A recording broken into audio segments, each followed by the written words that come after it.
Olá, pessoal. Sejam então bem-vindos à segunda parte da aula de redes neurais recorrentes. Aula passada nós falamos bastante aí sobre redes neurais normais, né, do neurônio recorrente simples, e a gente olhou um exemplo e conversamos bastante sobre o problema do Vanish Gradient, do gradiente explosivo, que aparece pelo fato dessa rede agora ser temporal. Você vai ter múltiplas repetições dessa recorrência. E, consequentemente, lá dentro do gradiente descendente, nós iremos ter um produtório que vai, no fim das contas, levar o Vanish gradiente, né? Só que tem formas de resolver isso, né? E uma forma de resolver esse problema do backpropagation, né? Então, backpropagation to time. Então, uma forma de resolver o backpropagation to time é usar um outro tipo de neurônio que chama o neurônio do tipo LSTM, né? Na verdade, existem outras, né? A primeira forma para tentar resolver aí o problema do Vanish gradiente é fazer um gradiente clipping. O que é um gradiente clipping? É colocar um máximo valor para os gradientes, né? Então, olha, se o teu gradiente for de tanto, né? Se for de 50, 60, coloque um máximo ali de 10. Se for de 1000, coloque um máximo de 10. Se for de 11, coloque em 10. Então, o teu gradiente nunca vai poder passar de um determinado valor acima, tá? Obviamente resolve o problema do gradiente explosivo, ok? Embora seja uma solução interessante, não funciona efetivamente, ou pelo menos não tão efetivamente, com o Vanish gradiente. Uma segunda ideia que surgiu para resolver o problema aí do Vanish gradiente é o backpropagation through time truncado, né? Então a ideia aqui é simplesmente limitar o número de repetições. Então esse número de repetições que a gente tem aqui na recorrência da nossa rede vai ser limitado, né? E a partir de um certo ponto você simplesmente propaga de forma igual. Então basicamente você para de ajustar o gradiente de um certo tempo para trás, né? Até que está escrito, né? Se nós tivermos aí 100 etapas de recorrência, você provavelmente vai propagar apenas por mais ou menos 20, e as outras 20 você simplesmente repete o seu erro ali ou simplesmente não retropropaga, né? Também resolveu um pouquinho, né? Deu uma boa evolução na área ali, o backpropagation truncado, mas não é uma solução definitiva. E aí, em 1997, você vê que são coisas antigas, mas que vêm voltando à tona aí com a ideia do Deep Learning. Em 1997, o pessoal desenvolveu um neurônio diferente. Se a gente entrar lá no Asimov Institute e olhar para o Zou da rede neural, o que a gente está olhando, né? A gente está olhando para esse gradiente, para essa célula recorrente, foi o que a gente viu lá passada, e agora a gente está olhando para uma célula que contém memória, né? Que é basicamente o LSTM, ok? Então basicamente estamos mudando o tipo do neurônio. Tá? Vocês podem pensar que, por exemplo, algo que a gente já viu foi o neurônio kernel que faz que tem lá o filtro, né? Da parte convolucional, e o neurônio de Pooling, Max Pooling, são neurônios especiais, né? São neurônios especiais que, no caso do neurônio convolucional, você tem a ideia ali do weight sharing, né? Incluída dentro do neurônio, principalmente. E no caso aqui da célula recorrente, o que a gente vai mudar agora também é a carinha do neurônio, né? Então, mudando a carinha do neurônio, a gente tem um comportamento bastante diferente. Então, o LSTM basicamente se resume por essa figura aqui, uma figura bem bacana, por sinal, tá? Você vê que agora não é mais entrada vezes pesos multiplica por bias. Eu tenho um monte de gates aqui, né? A gente chama de portões, e esses portões eles devem ser, e cada um desses portões tem matrizes de peso associadas. Então cada W desses aqui é uma matriz de peso diferente, tá? que de forma bastante interessante tem alguns funcionamentos aqui, tá? Só para a gente se localizar um pouquinho melhor, então a gente pode imaginar o seguinte, né? O H aqui desse neurônio é o nosso estado oculto do tempo anterior, então se a gente fizer um fold na nossa rede, nós estaremos aqui. Deixa eu pegar outra canetinha, nós estaremos aqui com o H, né? É a entrada. Essa entrada H, na verdade, é a saída oculta do neurônio, do mesmo neurônio, né? Porque é uma recorrente do passo anterior, como a gente viu aula passada. Nós temos a entrada X, que vai ser a entrada aqui nesse tempo T, certo? E nós temos aqui na frente daí a saída oculta do neurônio, em verdinho, que vai para a próxima recorrência, e a saída realmente que vai para o próximo layer. Então, as duas saídas, né? Uma vai para a recorrência e outra vai para o layer de cima, como mostra a nossa figura aqui embaixo, certo?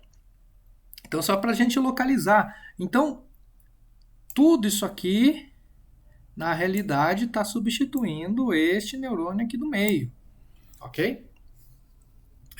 Então, vocês realmente devem pensar que é uma modificação no neurônio e não necessariamente na rede, né? A gente tem modificações de arquitetura, né?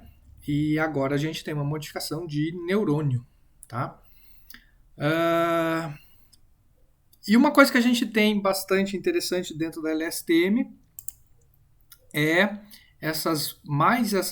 além, né, da parte recorrente, que é essa parte aqui, né, a entrada azulzinha, a entrada não tem cor aqui, mas essa outra entrada do X, a saída que vai para o recorrente, a saída que vai para o próximo layer, isso já existe no neurônio recorrente tradicional, né? Algo que é diferente aqui no LSTM são essas matrizes de estado de célula, tá? Essas matrizes de estado de célula, elas têm justamente por função guardar uma memória, né? Então é aqui onde está guardada basicamente a memória, né? Do nosso neurônio. Então a gente também, da mesma forma que a gente tem uma entrada oculta, a gente tem uma entrada que é o estado da célula oculto e a saída, obviamente, o estado da célula atual. Então é como se a gente tivesse, deixa eu apagar o desenho aqui, mas é como se a gente tivesse mais alguma coisa saindo desse neurônio e entrando nele próprio, né? A gente pode imaginar, vou pegar um desenho melhor aqui, maior. A gente pode imaginar que é como se eu tivesse realmente duas partes de recorrência, uma que cospe o H e a outra que cospe o C, né?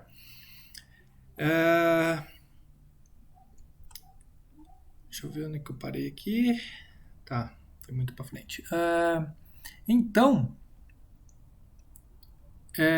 e parece complicado, mas não é. E aqui a gente tem o estado realmente oculto, né, que vem do outro neurônio, e a saída, né, a ativação que vai para o outro tempo T, ok? E aqui nós temos alguns operadores. Esse operador aqui é o Element-wise multiplicador, né? Então, se eu tenho um vetor de 1 e 2 e tenho um vetor de 1 e 2, eu multiplico ponto a ponto. 1 vezes 1 vai dar 1, 2 vezes 2 vai dar 4. Né? Então, é multiplicação aí de dois vetores, produto vetorial, no caso. Né? Então, é o produto de multiplicação Element-wise. E aqui o produto de adição wise. Né? Então, 1 e 1, 2 vetores, com 3 e 2. Adição vai dar 2, adição vai dar 5 como resultado, certo? Então, bem simplesinho, né? São dois operadores de vetor. Um onde você multiplica cada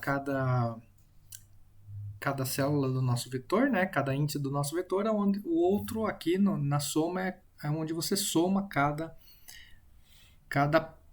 célula, cada índice do vetor, tá? Esse sigma aqui, ele faz referência à função de ativação logística, a gente já viu ela. E esse tangente aqui faz referência à função de ativação tangente. Ok. Essa primeira parte aqui, né, estamos falando desta primeira parte aqui apenas. Essa primeira parte aqui, chamada de F, é chamada de o portão de esquecimento, ou forget gate, né? Ele vai controlar se a informação do estado da célula anterior tem que ser lembrado ou não agora. Então, como é que ele faz isso? Muito simples. Se vocês olharem para as equações, vocês vão ver coisas extremamente familiares. Entrada vezes o peso. Essa entrada, então, multiplica esse peso Fx. Entrada oculta vezes uma outra matriz de peso FH. Então, entrada oculta vezes a outra matriz de peso FH. Mais bias. Simples, né? É basicamente um neurônio desses que a gente já tem visto aí no curso inteiro, né? E uma função de ativação sigmoide vai me dar o FT. Esse F aqui depende, obviamente, de quantas entradas aqui, quantos estados, quantos Hs eu tenho, mas muito provavelmente será uma matriz ou um vetor, dependendo do número de entradas e de estado oculto, tá? Que vai multiplicar o estado oculto, né? Então eu tenho essa operação de multiplicação ponto a ponto aqui em cima, ok? E o que acontece? Se a saída desse portão for zero, é como se ele estivesse zerando algum índice do estado oculto, ok? Então, 0 vezes qualquer coisa é 0, então o que tinha nessa qualquer coisa vai desaparecer. 1 vezes qualquer coisa vai manter a qualquer coisa, certo? Então, por isso que a gente chama esse cara de forget, justamente porque ele vai controlar o que desse C vai passar para frente e o que desse C vai virar zero, né? Então, ele basicamente controla qual é a informação do estado oculto do neurônio que vai ser lembrada e qual vai ser esquecida. Como? Justamente, se ele ativar 0, ele esquece. Se ele ativar 1, ele mantém uma ativação entre 0 e 1. Vai esquecer um pouquinho ou lembrar bastante, né? Tá? Então, essa parte, né? Então, essa parte do modelo mais o elemento multiplicação ponto a ponto fazem o forget gate, tá? E aí vem o input gate. Se vocês forem olhar para as formulazinhas, também bem simplesinha. Eu vou pegar esse mesmo xt, vou multiplicar pelo peso, né, deste cara aqui. Vou pegar o ht, que é essa entrada, vou multiplicar por este peso aqui, vou ter o bias, e aí eu tenho a função de ativação também. Então é mais um neurônio aqui, tá? É mais um neurônio. E aí eu tenho basicamente uma repetição. Então eu tenho o input gate I e o input node G. Não me pergunto por que mudaram o nome, não sei dizer.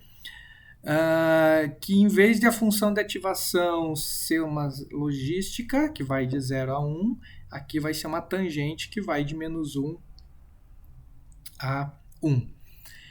E depois eu faço uma multiplicação ponto a ponto.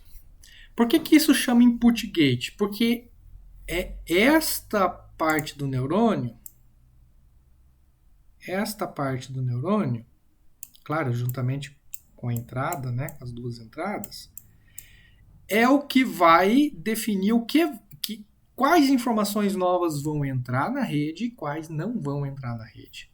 Certo? Porque aqui eu tenho um somatório aqui em cima, um somatório ponto a ponto. Então, o que vinha daqui de trás vai ser somado ponto a ponto com esta nova informação definida aqui embaixo.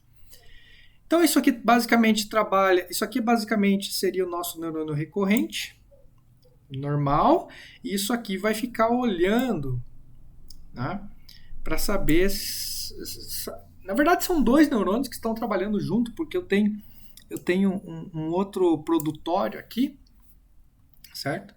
Eu tenho um outro produtório ali no meio, e esse outro produtório acaba, se alguma dessas saídas aqui for zero, cancela a outra do lado de cá. Então, basicamente, uma aprende qual é a saída desse neurônio, e a outra aprende se eu tenho que zerar ou não a saída do par aqui, né? Então, esse produtório, esse lado de cá vai aprender a saída e esse cara de cá vai aprender se eu tenho que zerar a saída do meu concorrente. É como se eles fossem concorrentes, né? Dois neurônios concorrentes que vão definir enquanto o estado da célula oculto vai ser modificado.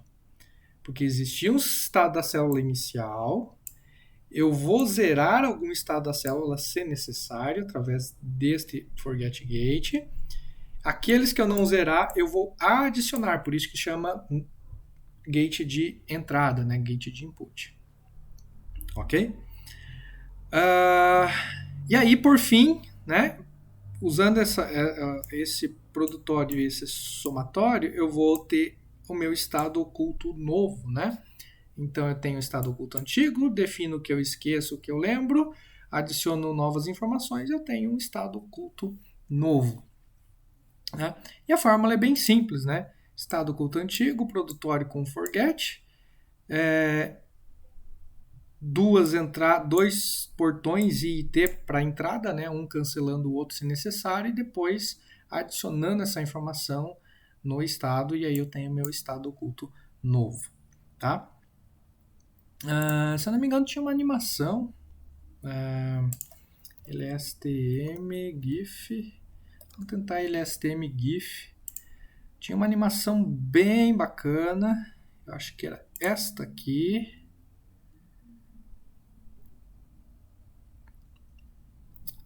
Que mostrava exatamente o funcionamento da LSTM com os GIFzinhos. Vamos ver. Vamos ver se é essa. Cadê o GIF daqui? Não, não é esta. Esta aqui, talvez.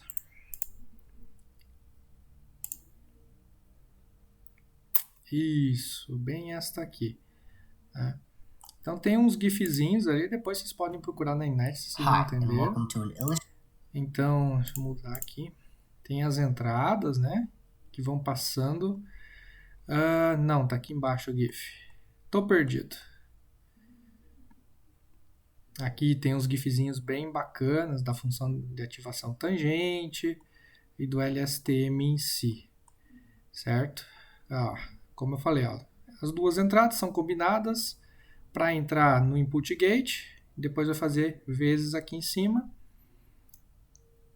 Essas mesmas entradas aqui entram nos dois outputs, que vai fazer vezes aqui. E o estado da célula, usando esta saída e usando esta saída, vão ser anulados ou incrementados e vou ter um estado da célula novo. Né? Então, bem bacana aqui. Guia ilustrado LSTM GRU step by step. Tá? E aí a última parte realmente é o output gate. Percebam, olha só que bacana. Toda essa parte aqui, esses 3 neurônios, que agora estou chamando de gate, são apenas para fazer o update do estado do neurônio, do estado oculto do neurônio. O que realmente vai definir a saída oculta do neurônio, que é o nosso HDT, que é aquele básico lá da rede neural, aquele que já existe na rede neural, é justamente o output gate. Então, o output gate é basicamente a rede neural padrão, né? Sem grandes alterações, que é entrada vezes peso, estado oculto vezes peso, bias, função de ativação, saída. Então, esse output gate aqui, ele é basicamente a rede neural tradicional, a RNN simples, só que ponderado aqui, né? Então eu vou passar uma função tangente no meu estado oculto, e talvez esse estado oculto aqui cancele ou diminua alguma ativação. Então, o que tem a mais? Né? Então, além desta ativação, dentro deste pedaço do neurônio, eu vou ter esta outra ativação que é um multiplicatório, né? Então, eu passo a função de ativação no estado oculto e usando o multiplicatório eu anulo alguma saída, né? Então, acaba que esse neurônio aqui acaba passando por duas funções de ativação, esta cara e depois mais uma função definida lá em cima, né? E aí eu tenho a saída do meu estado oculto, que obviamente vai para o próximo tempo, e a mesma informação vai para o próximo layer, tá? Como a gente pode ver aqui. Então, tem a entrada do X, o estado oculto, a saída do output gate, que passa por uma função de ativação, multiplicatório, saída. Tá? Então, depois acessem esse blogzinho aqui, bem bacana. Ok? Dá para fazer na mão a célula STM, não é muito difícil, porque na verdade é uma combinação. Se vocês perceberem, é uma combinação, é um neurônio, 2 neurônios tradicionais, 3 neurônios tradicionais, 4 neurônios tradicionais e algumas multiplicações e somas ponto a ponto. Não existe nada extremamente complicado. Acontece que cada uma tem um papel aqui, né? E aí o neurônio acaba funcionando relativamente melhor. Tá? Ele é um neurônio bastante popular ainda. Acabou vindo aí com força junto com as redes neurais Deep Learning, né? Embora seja um artigo lá de 1997, esse tipo de neurônio acabou ressurgindo, né? Com bastante força nos últimos anos. Tanto é que uma versão melhorada do LSTM, que chama GRU, foi aí introduzida em 2014, tá? O GRU é muito parecido com o LSTM, dessa forma aqui. O que o pessoal percebeu? O pessoal percebeu, poxa, mas eu tenho muitas coisas talvez repetidas, né? Aqui dentro desse neurônio e algumas coisas eu poderia tirar para aliviar, né? Diminuir o tamanho a quantidade desses pesos e simplificar o neurônio LSTM. Então, a GRU basicamente simplifica o neurônio LSTM, tá? Fazendo uns outros caminhos. Então, aqui está um desenho do LSTM. Basicamente, ela inventa outros paths de forma a diminuir a quantidade de matrizes de peso, mas mantendo a ideia do forget gate, do input gate e do output gate. Então, essas ideias elas ainda existem dentro da GRU. Só muda um pouquinho. Então aqui inclusive tem um desenho da GRU, tá? E tem todo também, não tem animações. Mas depois vocês podem dar uma olhada, não muda muita coisa, tá? Se vocês forem ver, voltar lá no ZU, então essa aula a gente passou por células de memória e células de memória com gated, que basicamente são as GRUs, né? Ele classifica células de memória LSTM, células de memória com gate GRU. As duas têm gate no fim das contas, mas são um pouco diferentes. Tá? Conceitualmente, é muito fácil de usar LSTM. É só chamar o neurônio, ele já está implementado na maioria das bibliotecas. Inclusive tem uma implementação em Keras, muito simples. Né? Em vez de usar o exemplo anterior da aula passada, era um simples RNN. O exemplo dessa aula é um LSTM. É só isso que mudou, absolutamente nada a mais, pelo menos para esse exemplo. Né? Ok. Nem vou rodar aqui. Depois vocês podem rodar, mas vocês sabem que não vai alterar praticamente nada e o exemplo já foi explicado. Ok, aí a gente voltando um pouquinho, existem vários tipos de problemas, né? Se vocês bem lembram da aula passada, o muitos para um, onde a entrada é uma sequência, a saída é apenas um escalar, aí, uma informação só, né? Esse tipo de problema é mais fácil de modelar, como vocês inclusive viram aqui, que aqui a entrada é uma sequência. Professor, qual sequência? A sequência de palavras, né? E a saída é um array dizendo se o review daquele filme é bom ou é ruim. É só isso. Então, eu tenho uma entrada de sequência e uma saída escalar. E basicamente é um caso especial de um muito para muitos, né? Onde simplesmente você vai descartar as saídas desses neurônios antes do último Tzinho, antes dele processar a última sequência, né? Basicamente, quando você informa que a tua saída nesse formato aqui, 10001, enfim, um escalar para cada sequência de entrada, basicamente se força com que todas as saídas do neurônio LSTM tenham a mesma saída, 1, 1, 1, né?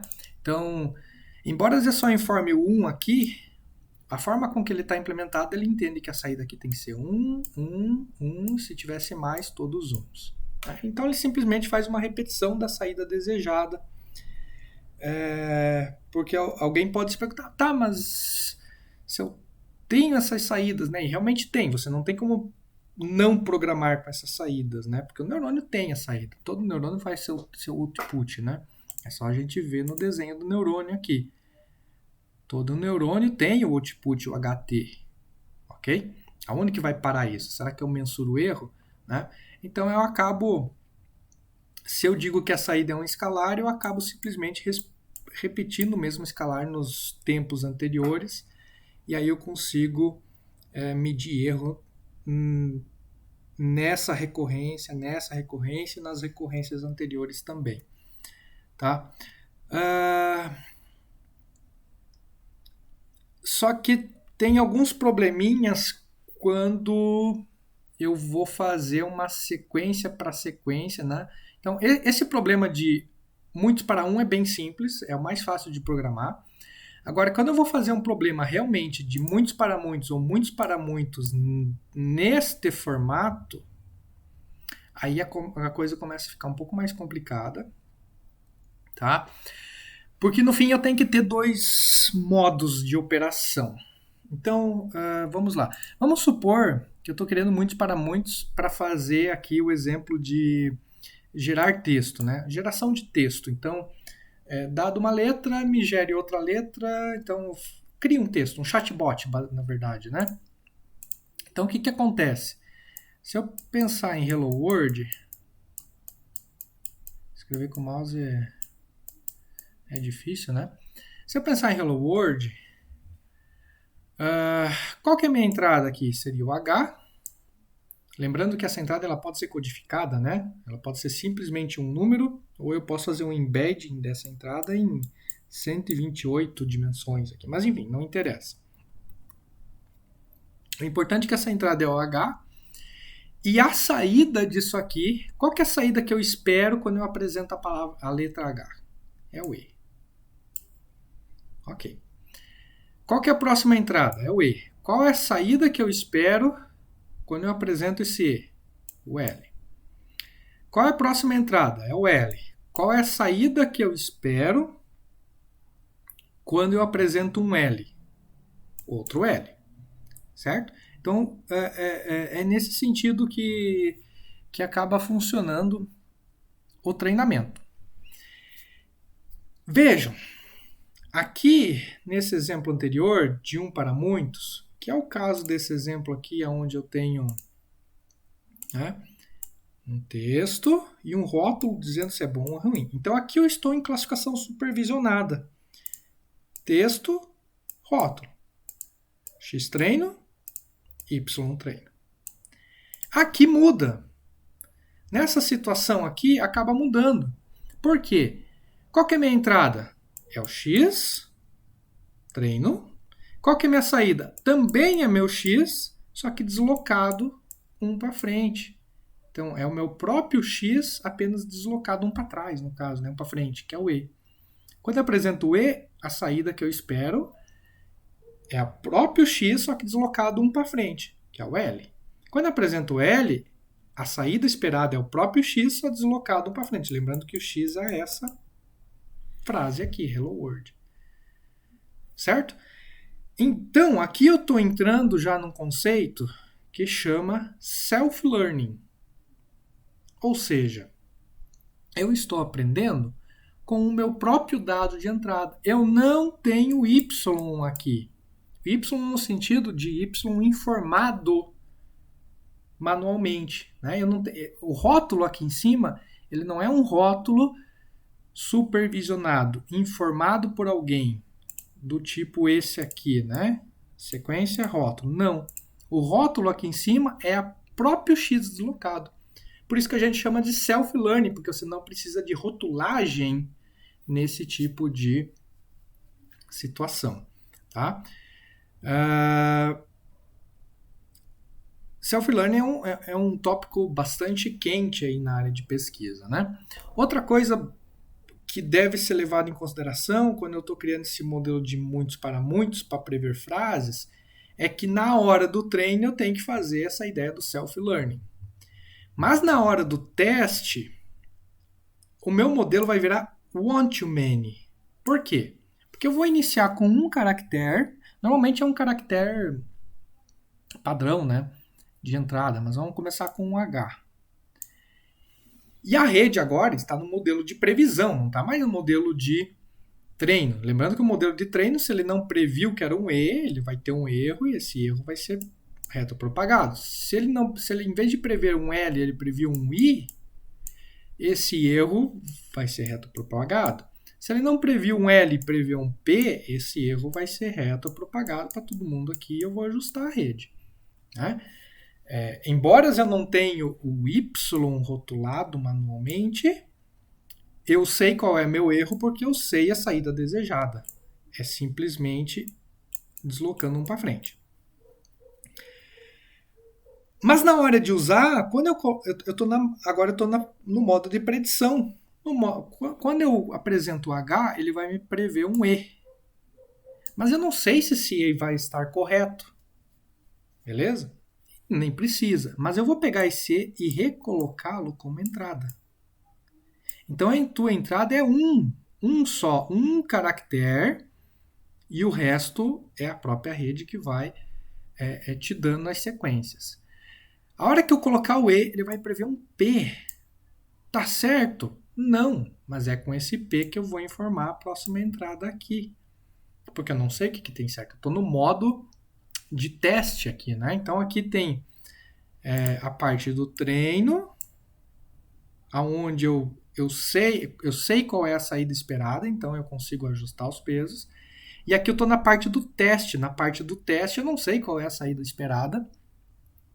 Eu simplesmente coloco uma letra, espero que ele me dê as letras possíveis, né? Imaginando que isso aqui é um multiclasse. E eu uso a letra mais possível como entrada no próximo passo, no próximo step. E aí eu uso essa letra como entrada. Se ele prevê um P, eu uso esse P na próxima entrada. Se ele prevê um L, eu vou usar o L na próxima entrada, sem problema nenhum. Tá? Então, essa programação ela acaba se tornando um pouco complicada, porque você tem que treinar nesse modelo aqui e rearrumar a rede, né? Pegar os pesos treinados, rearrumar a rede para que ela funcione desta forma aqui. Então, não é tão simples. O neurônio LSTM é super simples de fazer, o problema é montar esse pipeline aqui. Né? Então, como eu falei, no treino, a gente sabe as saídas, conhece as saídas, por causa que é self-learning, estou aprendendo com as próprias entradas, só simplesmente desloco a letra 1 para frente. Mas quando eu vou fazer inferência, eu simplesmente descarto as próximas entradas, né? Eu não vou mais apresentar a entrada, só vou apresentar uma e a entrada vai ser a saída do neurônio no tempo anterior. Tá? Aqui, que está a saída, né? Então eu simplesmente não uso aqui as saídas. Eu simplesmente repasso a saída do neurônio como se ela fosse uma entrada. Tá? Enfim, tem um exemplo aqui, o autor deixa pra gente um exemplo, não é um pipeline muito fácil de entender. Aqui está um exemplo de resultado, você vê que a rede começa a treinar de forma bem bagunçada, né? Letras, depois de 3, 4 minutos aqui, começa já a fazer sentido, espaçamento principalmente. Depois de 1 hora de treino, aí pelo menos já tem até algumas palavras entendíveis, né? Não é o melhor modelo para se gerar frases, né? Normalmente a gente vai trabalhar o nível de palavras. Aqui, esse exemplo aqui de gerar novo texto, ele está codificando cada letra e não cada palavra, né? Tá? Não sei se ficou muito claro, mas